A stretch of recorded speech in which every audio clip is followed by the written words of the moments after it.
तो दोस्तों इस चैप्टर में हम सीखेंगे कि मेमोरी होती क्या है, टाइप्स क्या होते हैं और उसके फैक्टर्स क्या होते हैं। तो चलिए दोस्तों सीखते हैं कि मेमोरी क्या होती है, कितने प्रकार की होती है। और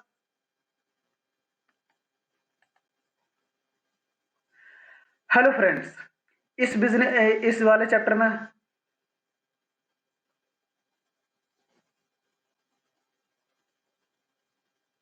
वेलकम फ्रेंड्स। इस चैप्टर में हम सीखेंगे कि मेमोरी क्या होती है, कितने प्रकार की होती है और उसके फैक्टर क्या होते हैं। तो सबसे पहले मैं बता दूं कि व्हाट इज मेमोरी। किसी सीखी हुई क्रिया को फिर से याद करना, रिकॉल या दोहराने को मेमोरी कहते हैं। जैसे एग्जांपल के लिए मान लीजिए दोस्तों, कुछ मेमोरी का मतलब होता है कि हमने कुछ सीखा और वो हमारे माइंड में स्टोर हो गया। जब वो माइंड में स्टोर हो गया तो हम उसको फिर से याद करने की कोशिश करते हैं, पुनः रिकॉल करने की कोशिश करते हैं, तो उसको ही मेमोरी कहते हैं। अब मेमोरी कितने प्रकार की होती है? मेमोरी होती तीन प्रकार की होती है। शॉर्ट टर्म मेमोरी यानी जो कम समय के लिए होती है उसको शॉर्ट टर्म मेमोरी कहते हैं। मिड टर्म मेमोरी यानी जो थोड़ा ज्यादा लंबे समय तक होती है उसको मिड टर्म मेमोरी कहते हैं। लॉन्ग टर्म मेमोरी का मतलब होता है जो 1 साल 2 साल या हमेशा याद रहने वाली जो हमारे अंदर याददाश्त होती है, मेमोरी होती है, उसको लॉन्ग टर्म मेमोरी कहते हैं। अब इसके फैक्टर्स ऑफ मेमोरी, इसके जो फैक्टर्स है वो क्या है? इसके फैक्टर्स हैं लर्निंग, रिटेंशन, रिकॉल और रिकॉग्निशन।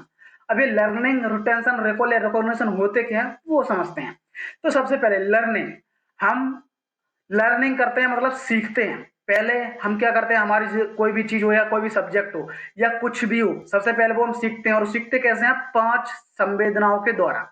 जैसे हमारे अंदर 5 सेंसेशन होती हैं, जैसे टच करना, स्वाद लेना, सूंघना, देखना, सुनना। ये इस तरह की जो 5 सेंसेस होती हैं हमारे अंदर, 5 संवेदना होती हैं, उनसे हम क्या करते हैं? लर्निंग करते हैं, सीखते हैं। और रिटेंशन का मतलब होता है स्टोर, धारण करना या स्टोर हो जाना। तो जब हम सीखते हैं तो वो कहाँ पर स्टोर हो जाती है? वो हमारे माइंड में स्टोर हो जाती हैं। और रिकॉल, फिर हम उनको रिकॉल करते हैं। लेकिन हम जैसे ही उन्हें, रिकॉल का मतलब होता है दोहराना या फिर से याद करना। लेकिन हम जब उन्हें फिर से याद करते हैं तो हम उनको याद नहीं कर पाते। क्यों? क्योंकि हम उनको रिकॉग्नाइज नहीं कर पाते, उनकी पहचान नहीं कर पाते हैं। तो इस चैप्टर में मैं आपको सिखाऊंगा कि रिकॉग्नाइज कैसे करते हैं और हमारी जो मेमोरी है, जो इन्फॉर्मेशन है, जो जानकारी है, वो हमारे माइंड में कैसे रजिस्टर्ड होती है। ठीक है दोस्तों, चलते हैं नेक्स्ट।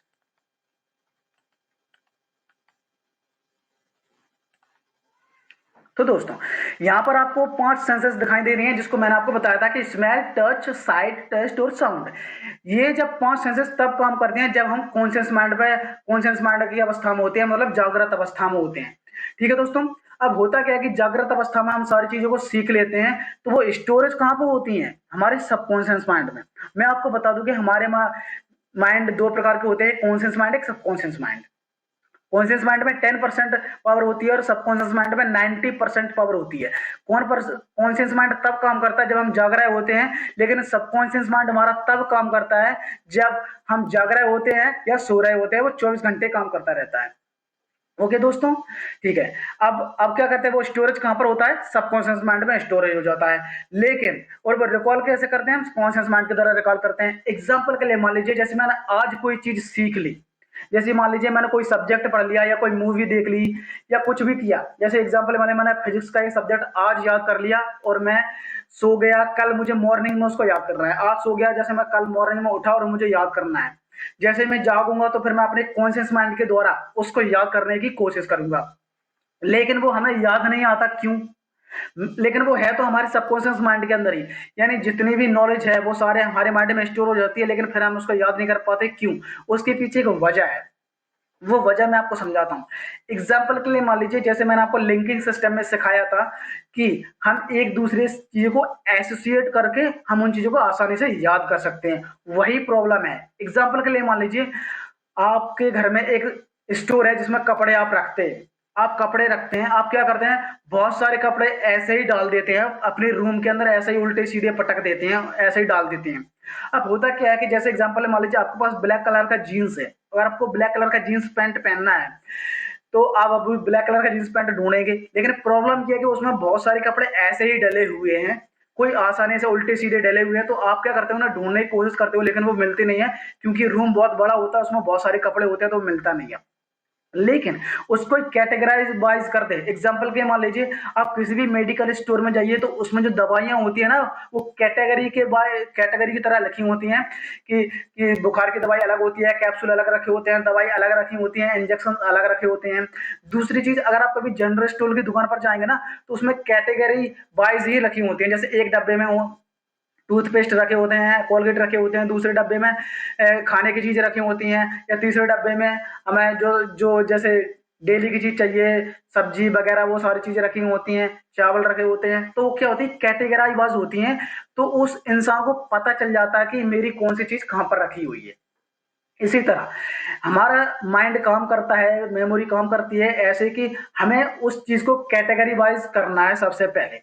यानी अगर जैसे एग्जांपल मान लीजिए मैं पैंट का, जैसे हमारे रूम में बहुत सारे कपड़े का स्टोर है, तो पैंट का स्टोर अलग बना दूं, टी शर्ट का स्टोर अलग बना दूं, शर्ट का स्टोर अलग बना दूं, या जैकेट का स्टोर अलग बना दूं। तो होता क्या है कि अगर कोई हमसे जीन्स का पैंट मांगेगा तो हम जीन्स पैंट की कैटेगरी में जाकर उसको आसानी से ले सकते हैं, बॉक्स में जाकर, जैसे जीन्स का बहुत बड़ा बॉक्स है उसमें जाकर ले सकते हैं। इसी तरह हम उसकी रिकॉग्नाइज कर सकते हैं, क्योंकि हमें पता है हमने किससे उसको कैटेगरी वाइज कर दिया कि जीन्स का पैंट की कैटेगरी क्या है और उस किस बॉक्स में रखा हुआ है, उस बॉक्स को कर दिया। तो हमने क्या कर दिया, उस बॉक्स को लिंक कर दिया जीन्स के पैंट से। इसी तरह हम अगर किसी चीज को याद करते हैं तो उसको एक ऐसी चीज से लिंक कर देंगे, उसको एक ही लिंक करके ऐसी चीज से कैटेगराइज कर देंगे कि हम उसको आसानी से याद कर सकते हैं। एग्जाम्पल के लिए मान लीजिए हमारा जो मोबाइल होता है, मोबाइल में जो MP3 के सॉन्ग्स होते हैं उसका फोल्डर अलग होता है, वीडियो सॉन्ग्स होते हैं उसके फोल्डर अलग होता है, इमेजेस का फोल्डर अलग होता है, मूवीज का फोल्डर अलग होता है, हमारे जो कॉन्टेक्ट लिस्ट हैं उनका फोल्डर अलग होता है। तो दोस्तों इसी तरह अलग अलग फोल्डर करेंगे, और उन फोल्डर को हम क्या करेंगे, लिंकिंग सिस्टम के द्वारा किसी भी दूसरी चीज से लिंक कर देंगे, ऐसी चीज से जो हमें मेमोरी में याद हो, जिसकी हम कल्पना कर सकें। तो होगा क्या, जब भी हम कॉन्शियस माइंड से सबकॉन्शियस माइंड में उस चीज को ढूंढेंगे तो हम आसानी से उसको पहचान कर सकते हैं, रिकॉग्नाइज कर सकते हैं। वरना बहुत बहुत बहुत कुछ लोग ऐसे होते हैं, सॉरी, बहुत स्टूडेंट ऐसे होते हैं, जैसे उन्हें कोई सब्जेक्ट याद करना है तो उन्होंने याद कर लिया होता है, उन्हें पहले दिन याद रहता है, दूसरे दिन याद रहता है, तीसरे दिन भी याद रहता है, लेकिन चौथे दिन वो भूल जाते हैं, बिल्कुल भी वो याद नहीं कर पाते। क्यों? क्योंकि उन्होंने लिंकिंग सिस्टम का, कैटेगरी वाइज सिस्टम का यूज नहीं किया। जैसे एग्जांपल के लिए मान लीजिए उन्हें जैसे 6 सब्जेक्ट होते हैं, फिजिक्स और केमिस्ट्री, बायोलॉजी, हिंदी, मैथ। तो होता क्या है कि जैसे फिजिक्स का सब्जेक्ट याद करना है तो फिजिक्स का जो फोल्डर है, उस फोल्डर में जो हमने सब्जेक्ट याद किया है, उस सब्जेक्ट को हमने किस चीज से लिंक किया, अगर वो लिंक हमें याद आ जाएगी, तो जैसे कौन से फोल्डर में रखा हुआ है, तो उस फोल्डर को हम आसानी से खोल सकते हैं, बिल्कुल मेमोरी की तरह। हमारी मेमोरी बिल्कुल मोबाइल की मेमोरी की तरह काम करती है, कैटेगरी वाइज, फोल्डर वाइज। लेकिन हमें वो फोल्डर याद नहीं आता, इसलिए हम उसकी पहचान नहीं कर पाते, इसलिए हम कहते हैं हम भूल गए।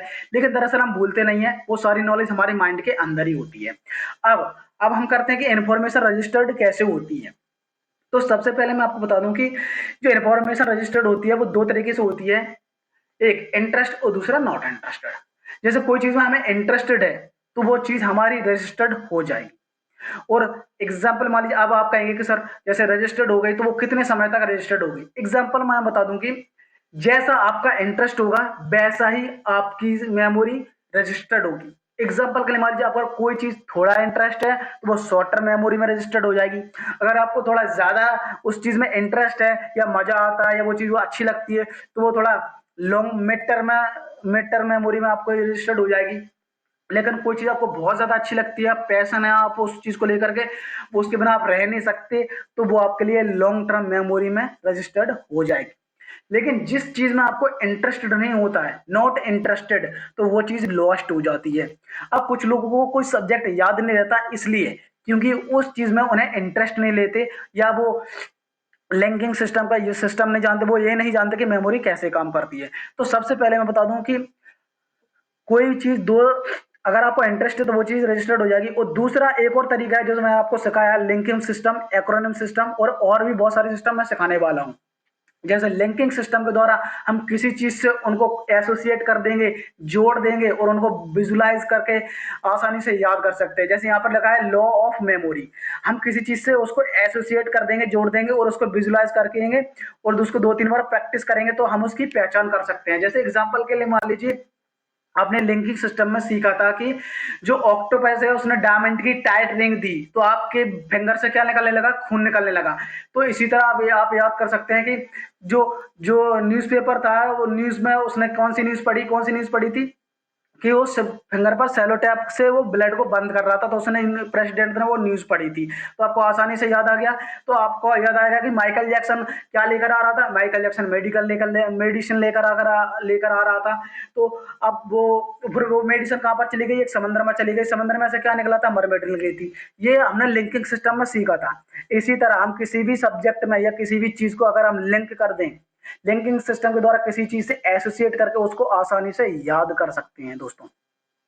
और एक स्टोरी बाइज भी क्रिएट कर सकते हैं। और भी सिस्टम मैं आपको सिखाने वाला हूं दोस्तों। तो आपको इस चैप्टर में आपने समझ में आ गया कि आपकी मेमोरी कैसे स्टोरेज होती है और कितना इंटरेस्टेड होगा तो कितनी लंबे समय तक वो हमें याद रहेगी, और हम कैसे उसको एसोसिएट करके लंबे समय तक याद रख सकते हैं। और आपको ये भी पता चल गया कि सबकॉन्शियस माइंड में हमारी सारी मेमोरी स्टोरेज होती है, और उसको रिकॉल कैसे करना है, उसको रिकॉग्नाइज कैसे करना है, ये भी मैंने आपको बता दिया है। ठीक है दोस्तों, मिलते हैं नेक्स्ट चैप्टर में।